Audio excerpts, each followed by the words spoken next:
కార్తీక పురాణం 7వ అధ్యాయం. ఈ అధ్యాయంలో కార్తీక మాస మహత్యమందలి విధులు వివరణ గురించి శ్రీ వశిష్ఠుల వారు జనక మహారాజుకి ఇలా చెప్పారు. కార్తీక మాసంలో ఆ దేవదేవుడైన శ్రీ మహావిష్ణువుని తులసి దళంతో కాని జాజిపూలతో కాని పూజించిన ఎడల జనన మరణ చక్రాన్ నుండి విముక్తి కలిగి పరమపదాన్ని పొందుతారు. అటువంటి వారికి పునర్జన్మ ఉండదు.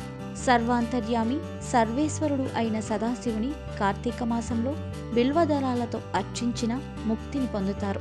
కార్తీక మాసంలో ఫలదానము చేసినట్లయితే సూర్యరశ్మికి క్రిములు పారిపోయిన విధంగా ఫలదానము చేసిన వారి పాపాలు పటాపంచలవుతాయి. కార్తీక మాసంలో శ్రీమన్నారాయణుని ఉసిరి చెట్టు నీడలో భక్తితో పూజించిన వారిని నరకాధిపతి అయిన యమధర్మరాజు కూడా తల ఎత్తి చూడలేడు. కార్తీక మాసంలో తులసీ దళాలతో సాలగ్రామాన్ని అర్పించినవాడు ధన్యుడవుతాడు.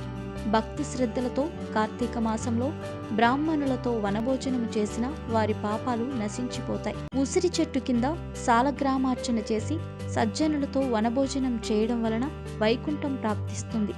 భక్తితో భగవంతుని సన్నిధానంలో మామిడి తోరణాలు కట్టి సాలగ్రామాన్ని పూజించడం వలన ఉత్తమ గతి కలుగుతుంది. కార్తీక మాసంలో విష్ణు మండపానికి అరటి స్తంభాలు కట్టి పువ్వులతో అలంకరించిన సాలగ్రామాన్ని అర్చన చేయువారు ఉత్తమ గతి పొందుతారు. ఈ మాసంలో శ్రీ మహావిష్ణువుకు హృదయపూర్వకంగా ఒకసారైనా నమస్కరించిన పాపాలు తొలగి అశ్వమేధ యాగం చేసినంత ఫలితం దక్కుతుంది.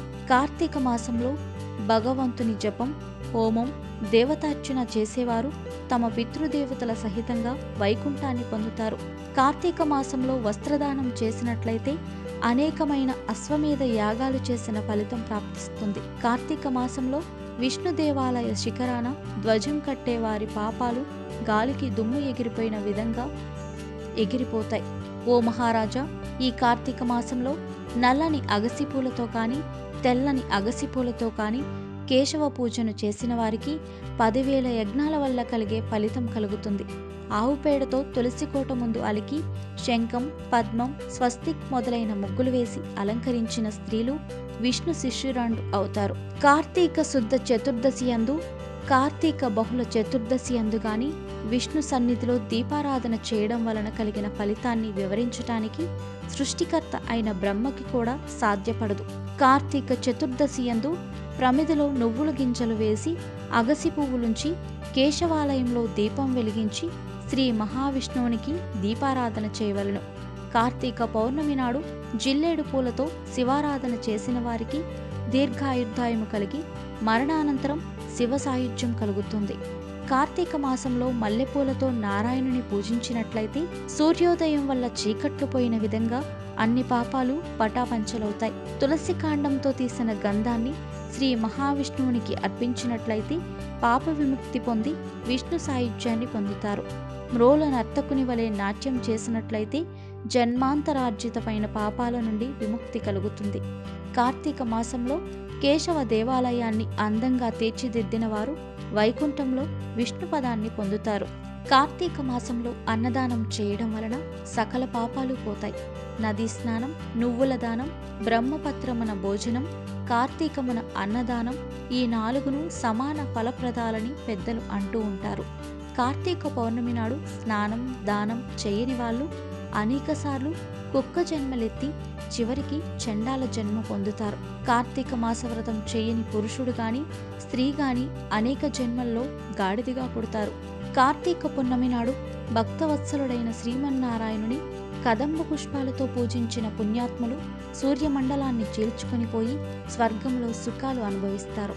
కార్తీక మాసంలో సర్వజగద్రక్షకుడైన శ్రీమన్నారాయణుని భక్తితో మొగలి పువ్వులతో ఆరాధించినట్లయితే 7 జన్మల తర్వాత వేదాంగ పారంగుతుడైన బ్రాహ్మణ జన్మ ప్రాప్తిస్తుంది.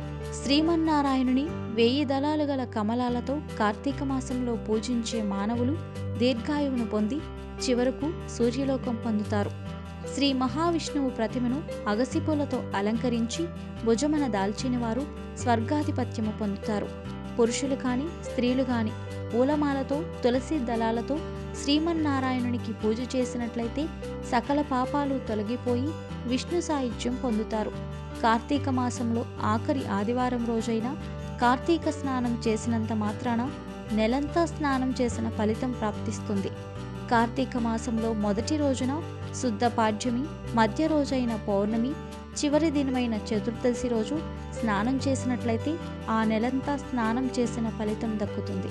ఆ విధంగా కూడా చేయడానికి శక్తి చాలని వాళ్ళు కార్తీక మాసమంతా ఆ మాస మహత్యాన్ని వినడం వలన అన్ని పాపాలు తొలగిపోతాయి. కార్తీక మాసంలో దేవాలయంలో దీపాలు ఉంచిన మానవుల పాపాలు నశించిపోయి విష్ణు పూజ కొరకు మనోవాక్కాయ కర్మ వలన తోడ్పడేవారు స్వర్గలోకం పొందుతారు. పుష్పం, గంధం, ధూపం మొదలైనవి కార్తీక మాసంలో విష్ణు భగవానునికి భక్తిపూర్వకంగా అర్పించి ఆరాధించేవారు విష్ణు పదం పొందుతారు. కార్తీక మాసంలో శ్రీ విష్ణువు సాన్నిధ్యంలో జపతపాలు చేయని మానవుడు అనేక జన్మలు నక్కగా పుట్టాల్సి వస్తుంది. ఏ మానవులు కార్తీక మాసంలో విష్ణు భగవానుని సాన్నిధ్యంలో ప్రదోష కాలంలో పురాణ కాలక్షేపం చేస్తారో వారు కేశవ మందిరం చేరుకుంటారు. ఈ కార్తీక మాసంలో సాయంకాల సమయమందు స్తోత్ర పాఠాల్ని పారాయణ చేసేవారు స్వర్గ సుఖాలు అనుభవించి అనంతరం శాశ్వతమైన ముక్తిని పొందుతారు. వారికి తిరిగి పునర్జన్మ ఉండదు. ఈ విధంగా జనక మహారాజుకి వశిష్ఠుల వారు సెలవిచ్చారు. ఇది స్కాంద పురాణాంతర్గత కార్తీక మహత్యమందలి 7వ అధ్యాయం సంపూర్ణం. అంతుచిక్కని రహస్యాలు, మరెన్నో మనకి తెలియని పురాతన కట్టడాలు, వాటి వెనక దాగిన నిజాలు, పూర్వీకుల ఆచారాలు, మరెన్నో మూఢ విశ్వాసాలు, ఇలా కాలగర్భంలో కలిసిపోతున్న రహస్యాల కొరకు సబ్స్క్రైబ్ చేయండి రహస్యవాణి ఛానల్.